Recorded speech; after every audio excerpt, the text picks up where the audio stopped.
బలగం సినిమాతో గుర్తింపు పొందిన జానపద కళాకారుడు మొగిలయ్య కొంతకాలంగా అనారోగ్యంతో బాధపడుతున్న మొగిలయ్య వరంగల్లోని ఓ ప్రైవేట్ ఆసుపత్రిలో చికిత్స పొందుతూ కన్నుమూత.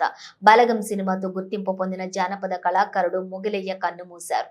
కొంతకాలంగా అనారోగ్యంతో బాధపడుతున్న మొగిలయ్య వరంగల్లోని ఓ ప్రైవేట్ ఆసుపత్రిలో చికిత్స పొందుతూ గురువారం తెల్లవారుజామున తుది శ్వాస విడిచినట్లు ఆయన కుటుంబ సభ్యులు తెలిపారు. కొన్ని రోజులుగా ఆయన గుండె, కిడ్నీ సంబంధిత సమస్యలతో బాధపడుతున్నారు. దాంతో మొగిలయ్య చికిత్స కోసం నటుడు చిరంజీవి, బలగం మూవీ దర్శకుడు వేణు చేత అందించారు. ఇటీవల ఆయన ఆరోగ్యం మరింత క్షీణించడంతో కుటుంబ సభ్యులు వరంగల్లోని సంరక్ష ఆసుపత్రికి తరలించారు. అక్కడ చికిత్స పొందుతూ ఈ రోజు కన్నుమూశారు. కాగా బలగం సినిమాలో క్లైమాక్స్ లో వచ్చే భావోద్వేగ భరితమైన పాటను ఆలపించి మొగిలయ్య ప్రేక్షకుల నీరాజనాలు అందుకున్నారు. గ్రామీణ నేపథ్యంలో వచ్చినటువంటి ఈ మూవీ ఘన విజయం సాధించడంతో మొగిలయ్యకు మంచి గుర్తింపు వచ్చింది.